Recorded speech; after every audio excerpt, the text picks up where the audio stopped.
Good evening again. We got a notice that we evidently there was some error in our effort to go live, and we didn't go live when we should have gone live. So we're going to continue with the Book of Esther. And as I was saying, was that I try to empathize with the people that we're reading about in the scriptures, because the purpose of those accounts of things that happen to real people in real time is for our learning, that we, through patience and understanding of the scriptures, might have hope.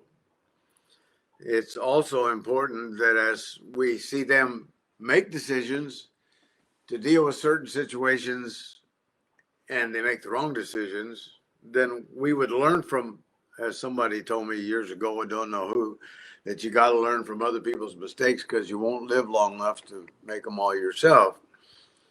And sometimes I look back on my life and I think, well, I did a pretty good job of trying to do them all myself, but that isn't really true. There have been hundreds of mistakes that I could have made that I didn't make, and I'm sure there's been many that I made that I should not have made. But uh, that's why they're here. They're here so that we can learn from them. And part of learning from other people's mistakes is empathizing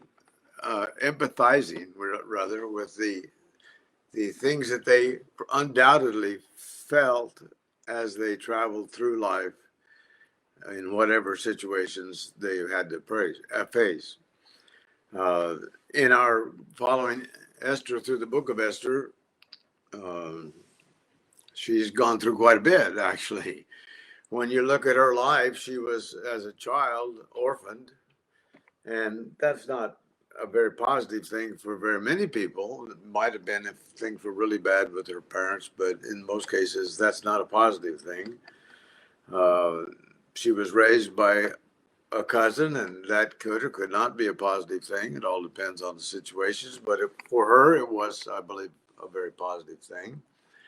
And from what we read, as we read about the way she faces life as she becomes an adult and finally becomes a wife of a king and the queen of a country, that she really seemed to handle herself very well, very mature.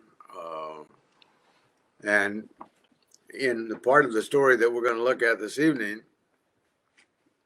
I would say that it's the part of the story where many of the challenges that her life prepared her for uh, came to the point that she could deal with a really, really critical combination of negatives.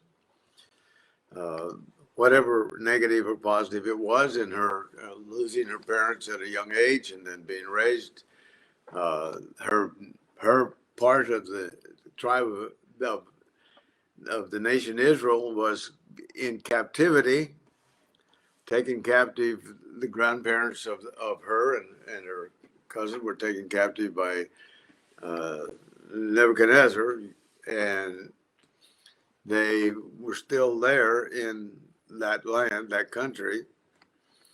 And it was at a time when King Ahasuerus was the king, and they were in a situation where, uh, without going through the story again, he decided to separate himself from his wife, no longer have her as a king, and in time he decided he wanted another wife or queen, excuse me, to function as a queen as he was the king, and so somebody came up with the idea in his court house or his cabinet or something that the wise thing to do would be to round up all of the beautiful virgins in the area and actually I don't know if it's the whole country, but certainly in the area and a large part of the country, and have them be trained and uh, taken care of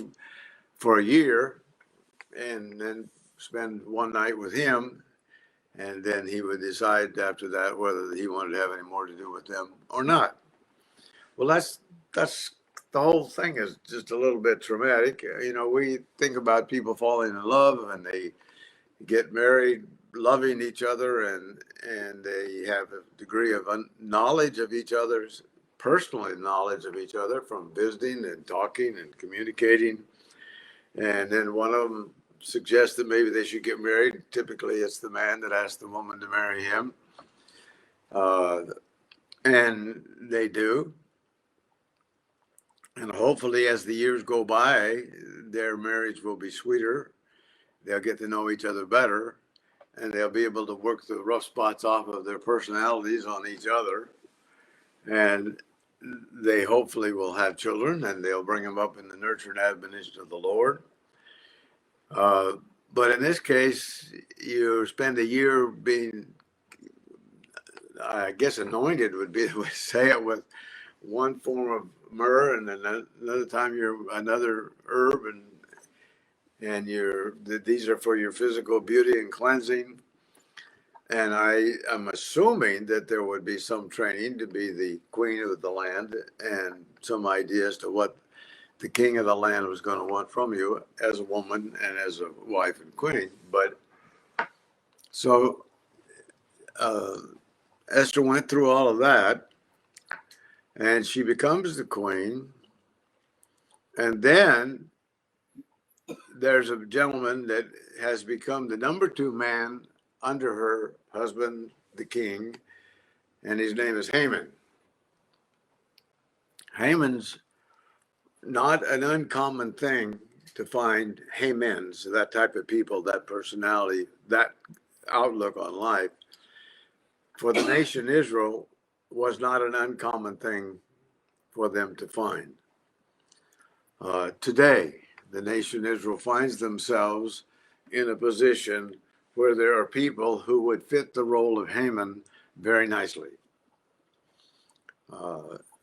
And they sometimes are talking about what they want. They want that land that Israel is occupying a portion of. I hear an expression from sea to shining sea. Well, Haman would have fit in well in that environment of people. In Esther chapter 3,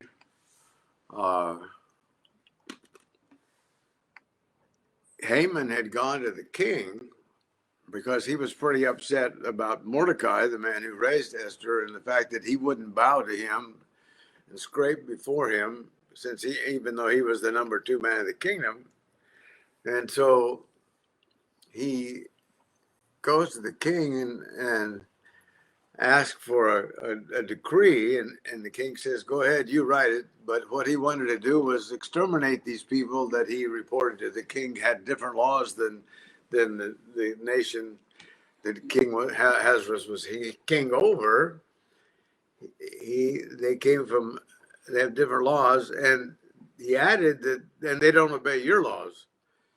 Well, that was probably true. The point that he probably maybe only knew anything specific about was that one of the things that the king had said was that people were to bow to Haman, and Mordecai was not bowing to Haman. So a decree was written according to all that Haman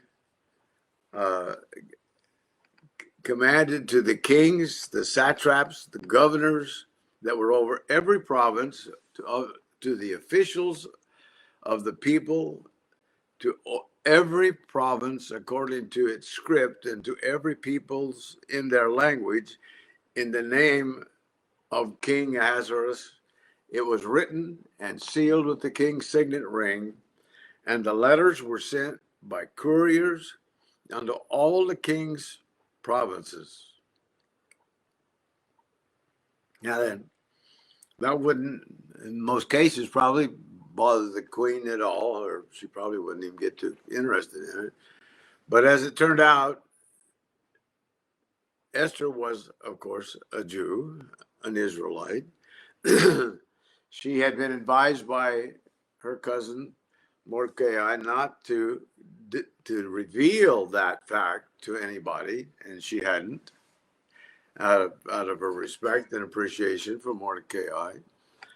And so it wouldn't have made any immediate difference anyway, unless somebody talked later on. But the point of this decree that Haman put together and had written in every language and spread to every part of every corner of the nation was, quote, to destroy, to kill, and to annihilate.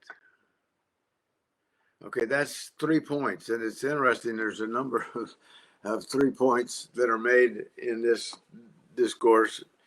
But that's 3 things: to destroy, to kill, and to annihilate. I think anybody would get the message that this, whoever this is talking about, we want them done away with.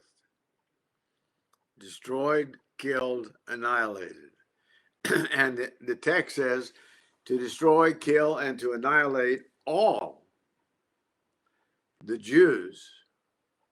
And in case you don't understand what all the Jews is, it states both young and old, little children and women. That's pretty complete. Young and old, little children and women in one day.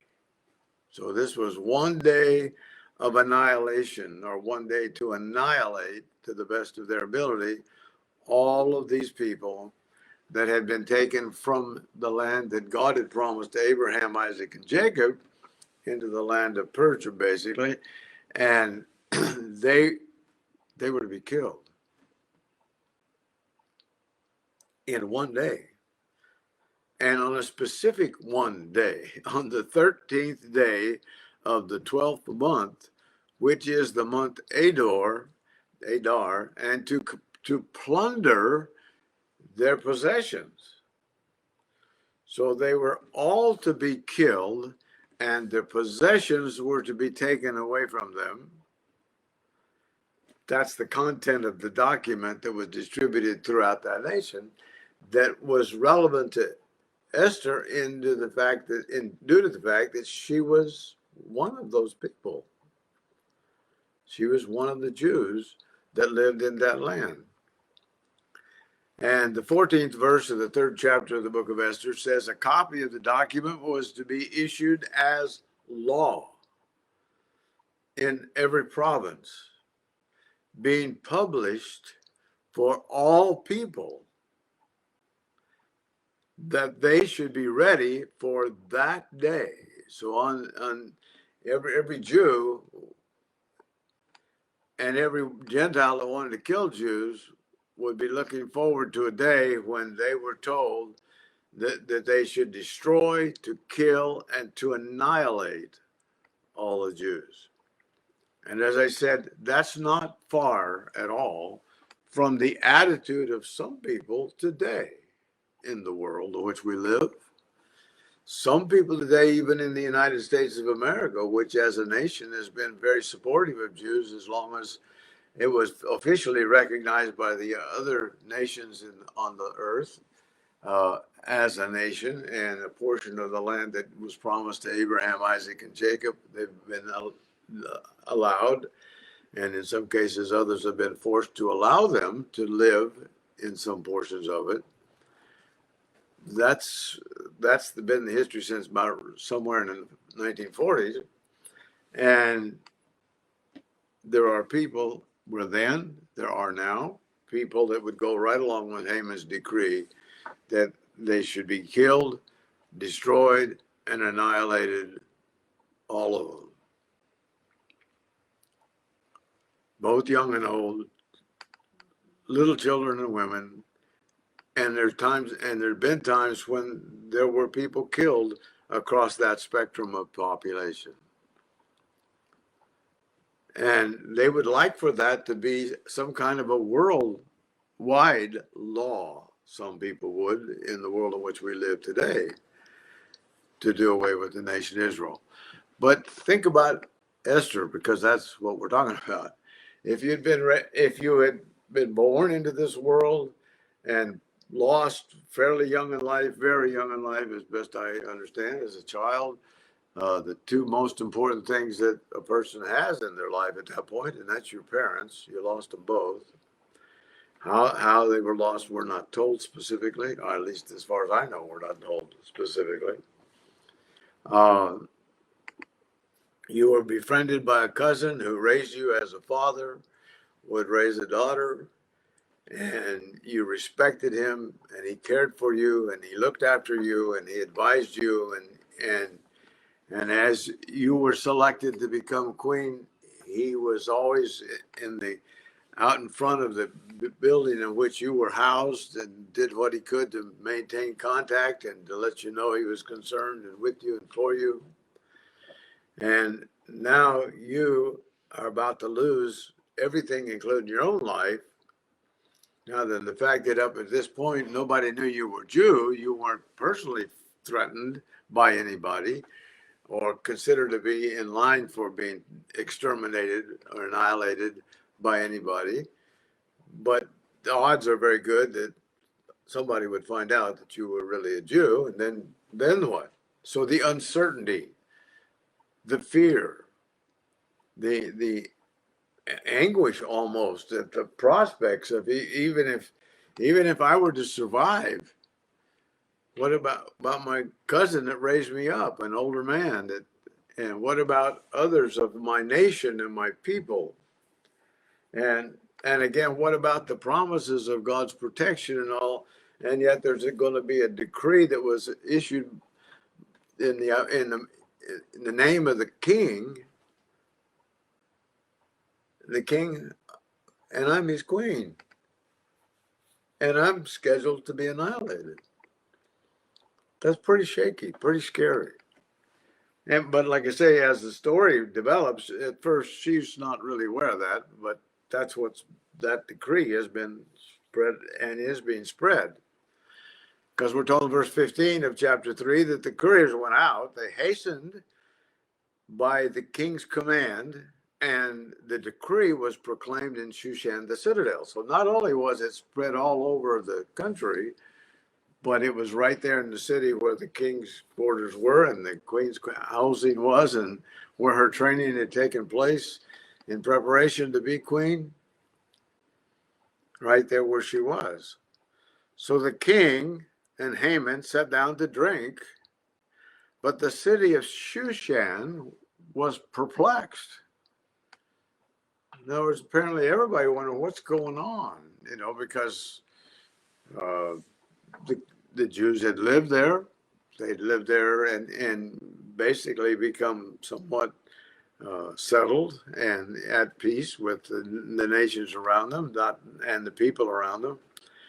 And yet there's all of a sudden this decree that on the 13th day of the first month, they're going to be annihilated. And so in chapter 4, moving through the book, Mordecai, when he learned and what had happened, he reacts. And he reacts typical, I guess, to people in that civilization and that culture at that time. He's shocked. He's grieved. He's somewhat anxious for not only himself, but everybody that is a child of Israel. And so we read in verse 1 to 4 of chapter 4 that he tears his clothes and he puts on sackcloth, which is probably something most of us, I've seen it in years gone by, but don't see it very often, and haven't seen it in many years at all. But it's generally a rough piece of material that's made out of yarns. It's fairly rough, made threads of something, some kind of material. Could be cotton, could be lots of different things. But and so they put on this rough cloth gown, garment, or whatever you want to call it, and robe, and he puts ashes all over himself, and he goes into the middle of the city, and he cries with a loud and a bitter cry. He's really distressed, distraught, and understandably so. And he went as far as the front of the king's gate. And he didn't go any farther because the text says that no one can enter the king's gate clothed in sackcloth. So he couldn't go in. If he wanted to see Esther, he couldn't go like that. They guards probably wouldn't even let him get started. And so that's all the farther he went. And then we read that in every province where the king's command and decree arrived, which was supposed to be everywhere, there was great mourning among the Jews. Mourning for weeping, crying, sighing, anticipation of dying, really, with fasting. In other words, they didn't eat, and weeping and wailing, and many lay in sackcloth and ashes. And I would say up to this point, as I understand the story, Esther's pretty much oblivious to what all's going on. But then in verse 4 of Esther chapter 4, Esther's maids, we read, and her eunuchs came and told her. And the queen was deeply distressed, it says, deeply distressed. And so then apparently she wanted to talk to Mordecai, and so she knows that he can't come in or get close dressed in sackcloth. So she sent garments to him, clothing to Mordecai, and told him to take his sackcloth away. They told them to take away his sackcloth and give him this other clothes to wear. But he wasn't up for that at all. He didn't go for it at all. And so then Esther calls a eunuch who was appointed to attend her by the name of Hattach, and she gave him a command concerning Mordecai to learn what and why this was. In other words, she was getting enough information to know something was happening, but she wanted information from somebody, as I see it and read it, that she trusted, Mordecai. And so Hattach goes to Mordecai in the city square in front of the king's gate, and we read in verse 7 that Mordecai told him what was going on, told him about the sum of money that Haman had promised to pay the king's treasuries for the privilege of having the Jews destroyed. He gave him a copy of the written decree for their destruction, which was given at Shushan, that he could show it to Esther and explain it to her. And his goal was to motivate Esther to command her to go to the king and make supplication to him and plead before him for her people. And I don't know how old Esther was. I maybe could sort it out some way, at least get some idea, but I don't really know. Maybe she was 20, maybe she was in her 30s. I don't know. Maybe she was younger than that. I really don't know. But when I think about her, what she's been through to become queen, and now she, as queen, is faced with this challenge of a deadline for her and the life of all other Jews under Mordecai. Their life is only supposed to last until the 13th of the first month, so it's very limited. And then she's being asked to go to the king and plead with the king for her people. And in my mind, that's a pretty big load. That's a pretty big load. I mean, her people are wailing and weeping and wearing sackcloth and putting ashes on themselves. They're lying prostrate in different places, apparently, because of the grief, the sorrow, the fear that they expected to be killed, to die. And she's the closest one that would apparently have any possible way of helping out as far as having the ear of King Ahasuerus. So as that account goes on in chapter 4, this servant of hers, Hattach, returned and tells her what Mordecai has to say. And then Esther spoke to Hathach and gave him a command to Mordecai. And she said, look, I got a problem.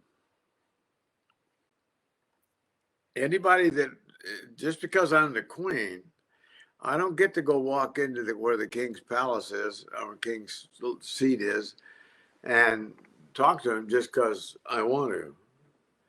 All the kings, this is the way she describes the situation, all the king's servants and the people of the king's province know that any man or woman who goes into the inner court to the king who has not been called, he has but one law: put all to death. This was a security measure that reflects somewhat probably on the fear that the king operated under all the time. If people just came walking in, it may be one of them was an assassin of some kind. And so if you walked in uninvited into the inner part of the area, you died. And there's one exception. And the exception is that if the king holds out the golden scepter, then you may live.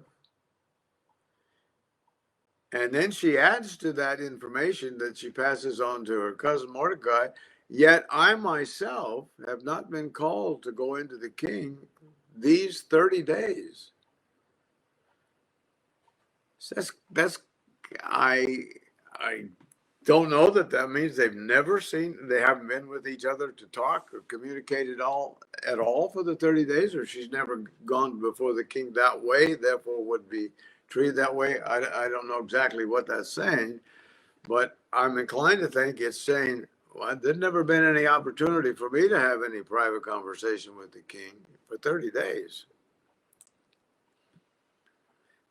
And so if I walk and I picture that as like a house with a large living room, you might say, or sometimes we call them a formal living room, I guess, in some houses, and a large entry in the front, and you get to the front door, and if the guy opens the door and he asks you if you have I don't know what you had, a password or a note from the king, or he knew already who you were, and if your name was on the list, you could come in, no question. Or maybe he says, well, but your name's not on the list. And you say, yeah, but I got to see the king. Yeah, but you know that if you go in and he's not interested in seeing you, you're a dead man or woman. You're dead. It's all over. It's quick. That's the situation she was in. So she doesn't really know whether she could even get to the king.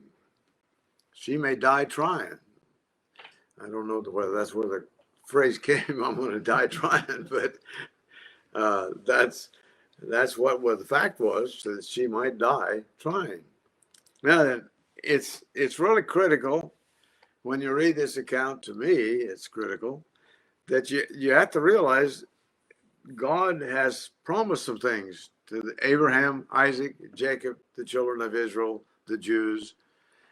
God has promised some things to them, and he's following through, and he is still today following through on promises that he made to them that haven't been kept yet, completed yet. He still is.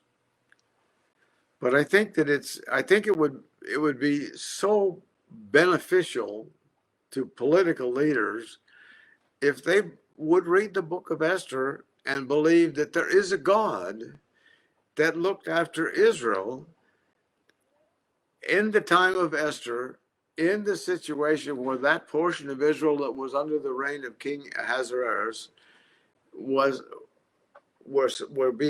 threatened at this point, and actually promised by law, according to law, to be killed as of a certain date. And God's not going to let it happen. It's not going to happen. And Mordecai was by far not even close. I mean, that's probably significantly further down the road. It's probably at least uh, almost 3,000 years ago that this happened. And God was looking after those people. And in this case, just a segment of those people in this one little country, but God's looking after them. And so things are going to happen that Esther's going to be able to do, and she will attempt to do, have the courage to try to do, to take the risks that you might say she has to take in order to do what needs to be done, and that's appeal to the king for the nation Israel that he has control over. And so she says, this is the odds. All of the bad things that have happened to me since after I was born, they still seem to be stacking up on me. I myself haven't been called to see the king for 30 days. So they told Mordecai what Esther had to say. And so Mordecai gave an answer back to Esther. And it's kind of an exhortation, maybe even kind of a rebuke, but he tells Esther, don't think in your heart that you'll escape in the king's palace any more than all the other Jews, because if you remain, and he also goes on to say, if you remain completely silent at this time, thinking that you're going to be able to save your own hide, so to speak, relief and deliverance will arise for the Jews from another place.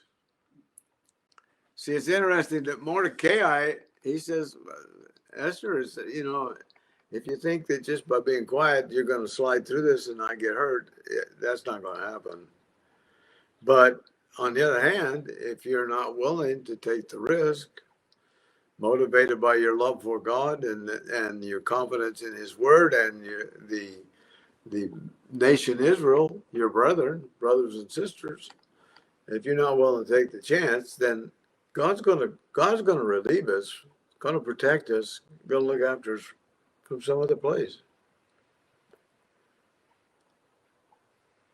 And he goes on to add, but you and your father's house will perish. And then adds another thought. Yet who knows whether you have come to the kingdom for just such a time as this.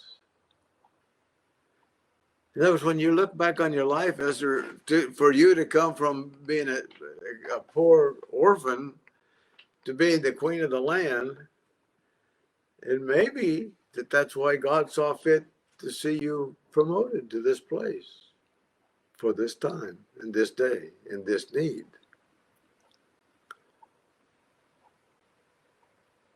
And I think as Esther goes, as we go on in the book of Esther, as Esther appeals in this situation, I think it's important to look at the way people communicate, because Mordecai isn't really demanding that she do it, but he's certainly strongly suggesting that she do it, and he's strongly implying that if you don't do it, thinking that you're going to save your hide, it isn't going to work. But in fact, really, we don't have such a desperate situation that Israel isn't going to be protected where we need to be protected, because if you're not willing, somebody else will. God will raise up somebody else that will do it. And then reminds her of the fact that, it may well be, because you've had such a rise, you might say, in your social status, that it's almost hard to believe that it would happen to somebody. And maybe that's the reason God blessed you that way. That you're in a position now that you can be used of God as the one that was able to protect the nation Israel, that portion of it, in that situation. In other words, he's trying to build the case that'll help her to work through her fears and her own. We all have a predisposition to protect ourselves, self-defense. And so in response to that, in the 4th chapter and verse 15, Esther sends a reply back to Mordecai. And so this is what she tells Mordecai to do and the other Jews. Gather all the Jews who are present in Shushan. That's where the kingdom reigned, the throne of King Ahasuerus was. And fast for me, don't eat. Fast, deprive yourselves. Neither eat nor drink for 3 days, night or day, for 3 days. And then she says, my maids and I will fast likewise. And so I will go to the king, which is against the law. In other words, the business of not showing up in the outer court, or the inner court rather, and uninvited and expecting to live through it, was because you violated the law. You're not supposed to do that. And she says, if I perish, I perish. If I perish, I perish. And so Mordecai went his way and did according to all that Esther commanded him, and she went her way and did what was asked of her. And on the 3rd day, with chapter 5, we're moving forward in the story, it happened on the 3rd day that Esther put on her royal robes and stood in the inner court of the king's palace, across from the king's house, while the king sat on his royal throne in the royal house, facing the entrance of the house. So she was where, unless she'd been invited before she came, she was not supposed to go. And if she went, her only hope was that when the king saw her, he would not ignore her, because if he had ignored her, it would have been off with his head. Later, with her head, excuse me. Later on in the account, it's interesting, when Haman is finally who he was and what he was all about became obvious, there's an expression, and we'll look at it when we get there, but they covered his head. And I've read that for years, thought about it for years. What I think that is that there may be 2 guards would approach you, one from one side, one from the other side. One of them had a sack big enough that they could flip it over your head, down over your shoulders, tie your arms to your side, and that you neither could see, hear, and to fight, there was no chance. And they marched you out, or carried you out, probably marched you out. And I don't know whether they took the sack off or not. But anyway, in this case, that would be the end of your life. That would, whatever you saw before your head was covered, that was the last thing you saw in this life. And so that's the situation that Esther's in at this point.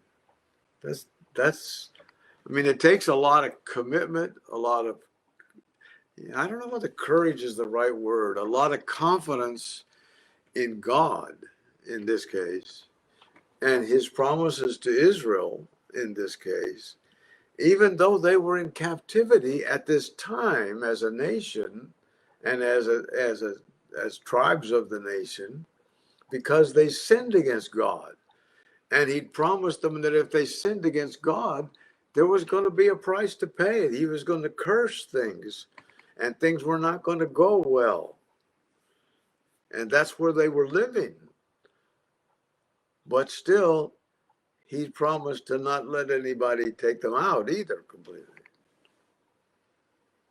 So she does what she needs to do.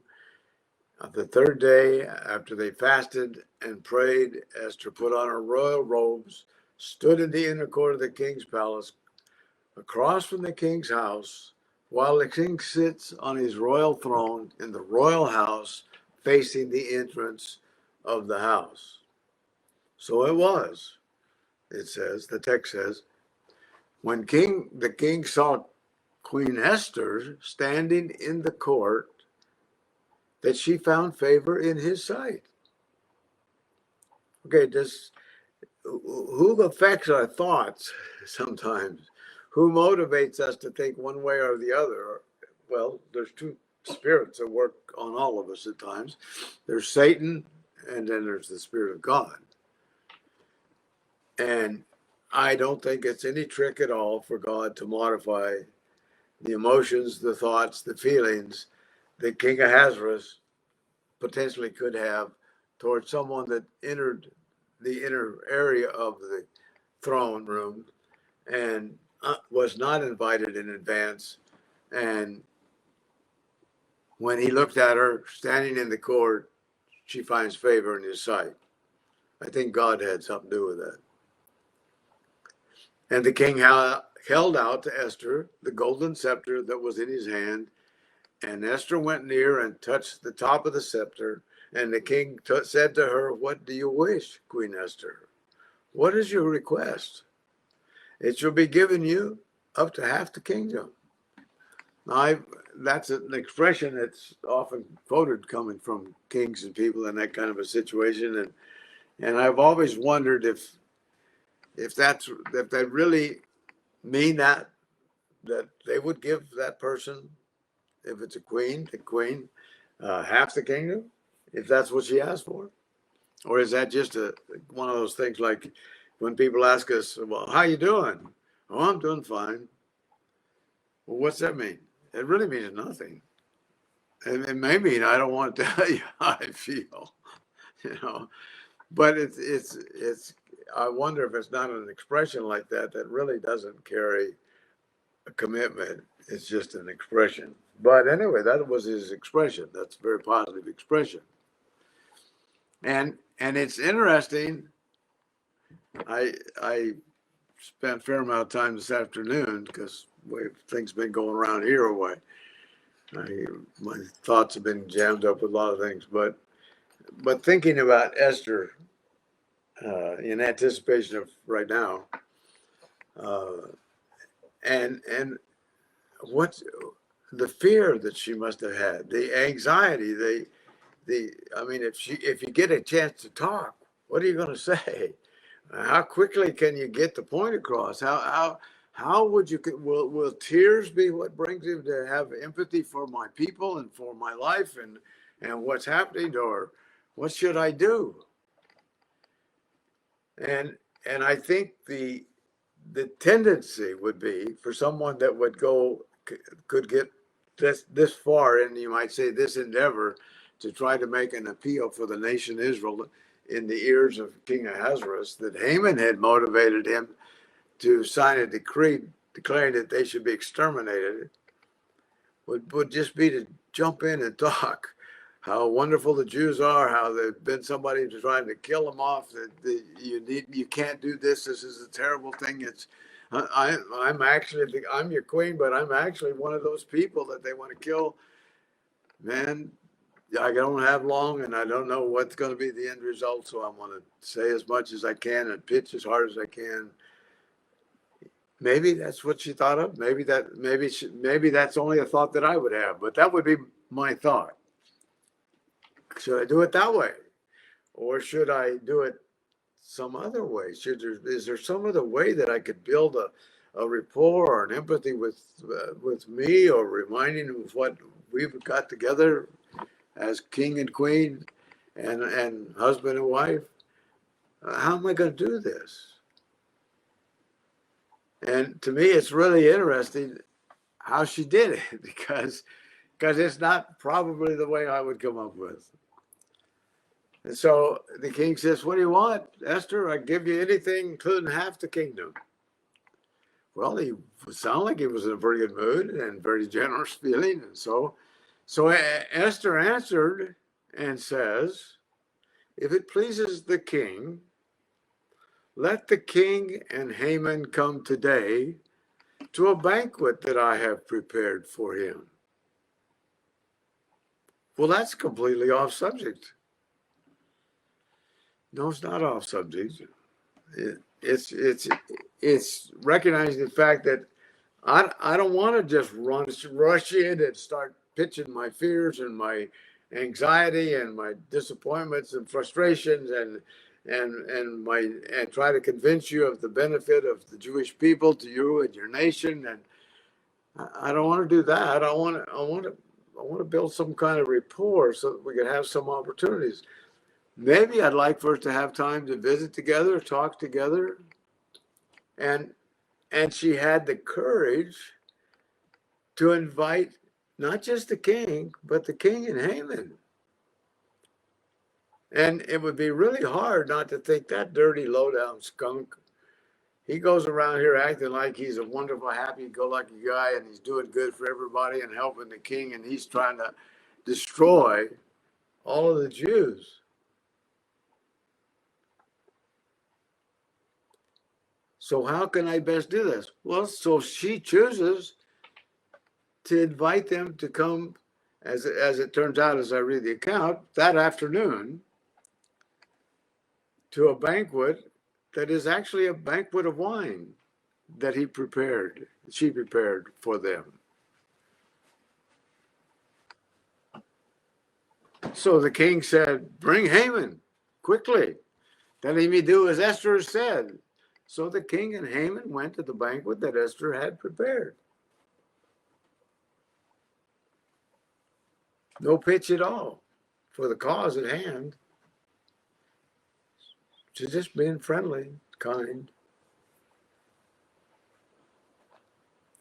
And so they get to the banquet of wine that's a little bit later in the day. And the king says again to Esther, what is your petition? It shall be granted you. What is your request? Up to half the kingdom. And it shall be done. Well, he's already made a commitment to do anything she wants up to half the kingdom. Now, it's interesting that actually what they need to do, he can't do directly. He can't do it directly because he can't reverse the decree that was made and passed into law by Haman being allowed by the king to do that in the king's name, the law of the Medes and the Persians. It couldn't be reversed. So he really couldn't do that. If she'd have put it that way, would you reverse that law? He would say, I can't do it. I can't do it. But she's not getting that. She's working on building the rapport, reminding him of what we have of value together. And so he says again, whatever you want, you have the kingdom. And so she responds in chapter 5, starting with verse 7, my petition and request is this. Okay, here it comes, you might think, but it doesn't. If I have found favor, and listen to the build-up. If I have found favor in the sight of the king, well, obviously she had. She was queen. Number 2, if it pleases the king to grant my petition and fulfill my request,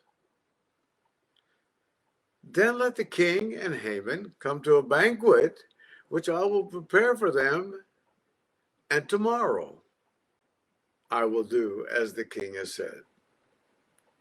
She doesn't pitch the problem at all again.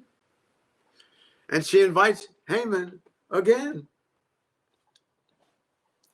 And it isn't that she doesn't know what to pitch, and it isn't that she doesn't know how to say it, and it isn't that she can't talk, because when she does finally make the pitch, she does a very nice job of it. But think of think of the control of her spirit, the gentle and quiet spirit that is a prerequisite to inviting somebody that it could have such a tremendous result in your life and the life of all of your brothers and sisters. And she's just inviting them to banquets. And so the next thought in chapter 5 and starting with 9 is Haman going out that day joyful and with a glad heart. And he's really in, and he's really in tight. And he's been invited to a banquet of wine. And then at the banquet of wine, he was invited to a banquet for the next day. He's really in tight, he thinks. Another side of this story that we can learn from is when you think everything's going your way and you're in tight, you may not be at all. You may be about at the end of your rope. And it may be that God's going to bring it up short, or everything's going to fall apart, or whatever. You never know. But when Haman saw Mordecai at the king's gate, and that he did not tremble before him, he was filled with indignation against Mordecai. What's going on in a man's heart that just because another man won't tremble before him and doesn't bow and scrape before him, it makes you just terribly upset? And the 10th verse says he restrained himself, went home, and he sent and called for his friends and his wife Zeresh. And then Haman told them of his great riches, the multitude of his children, everything in which the kings had promoted him, and how he advanced him above all the officials and servants of the king. And Haman said, and besides all that, Queen Esther invited no one but me to come in with the king to the banquet. He doesn't have a clue what's going on. Besides, Queen Esther invited no one but me to come to the banquet that she prepared. And tomorrow I'm again invited by her along with the king. Man, that's great. But then his bitter heart against Mordecai comes to surface, and he said, yet all this avails me nothing so long as I see Mordecai, the Jew, sitting at the king's gate. So all of his, and you know, what kind of people want to sit around and listen to a guy bragging about all he's done and what he's been promoted to and how wonderful things are and how his social life at work is? Except then there's this guy Mordecai that's outside the temple. But they're there, and they're his friends and his wife. And so his friends and his wife said to him, let a gallows be made 50 cubits high, and in the mornings go into King Medar and ask the king to suggest that Mordecai be hanged on it, and then go merrily to the banquet. Well, they don't know that they're suggesting that she could go kill Esther's cousin / father. They don't have a clue. But they think just go to the banquet with Esther and everything will be fine. But they don't know a lot of what's going on. And it's true in life that a lot of times we don't know what's going on. And the thing pleased Haman, so he had the gallows built. And I'm going to run out of time before I get done. But that night, the king couldn't sleep. Well, I wonder why that is. Well, I think because God is working behind the scenes. And I say that in part because I believe, I have no doubt that God today is working behind the scenes so that nobody is going to succeed in killing, exterminating the nation Israel from off the face of the earth. It's not going to happen. And there'll be things happening in the lives of different people that have played and will play different roles in the history that's being built today, and they will come through it and prosper yet. But that night, in this case, the king couldn't sleep. And so they were reading the Chronicles to him. And there was an account of Mordecai telling that two of the people that were keepers of the door, Bigthana and Teresh, doorkeepers got angry with King Ahasuerus and wanted to lay hands on him. And and Mordecai had reported it to Esther, who reported it to the king, and it was examined, and those men were caught, and they were killed, and they didn't hurt the king. And so the king said, "What honor and dignity has been bestowed upon Mordecai for this?" And the king's servant who attended him said, "Nothing has been done for him." And then somebody was outside the court, and so the king says, "Who's outside the court?" And they said, "Oh, that's Haman. Just entered the outer court of the king's palace." And he came along with the intent in his mind to suggest that the king hang Mordecai on the gallows. Isn't that a coincidence?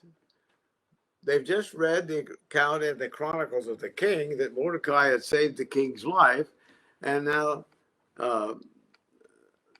Haman shows up with a request that he hang Mordecai on his gallows. And so the king's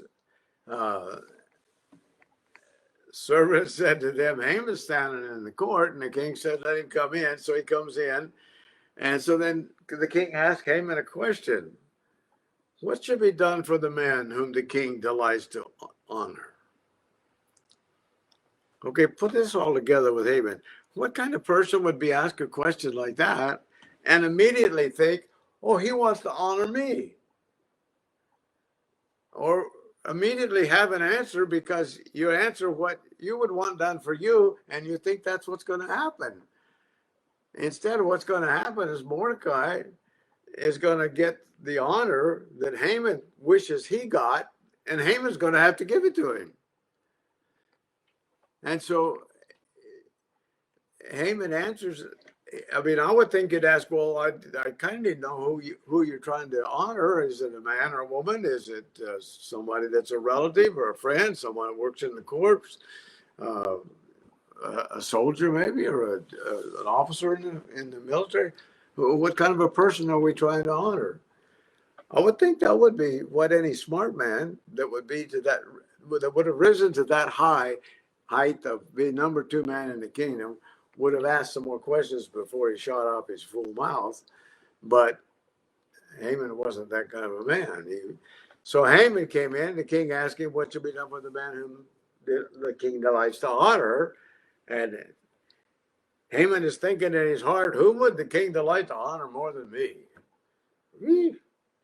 And Haman answered the king, "For the man whom the king delights to honor, let the royal robe be brought which the king has worn, and a horse on which the king has ridden," 2 things, "and 3, which has the royal crest upon his head.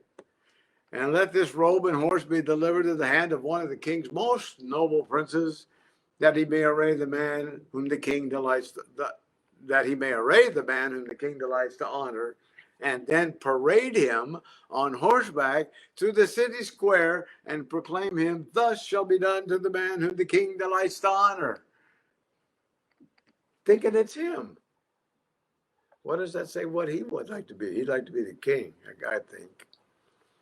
And then the king said to Haman, and this is a good one to close on. The king said to Haman, "Hurry, take the robe and the horse, as you have suggested, and do so for Mordecai the Jew, who sits within the king's gate. Leave nothing undone of all you have done." And Haman wasn't stupid enough to refuse the king. And the next verse says he took the robe and he did it. He did it. But think of Haman, who hates this Jew as well as all other Jews, and has a decree passed that they would be exterminated on the 13th of the first month.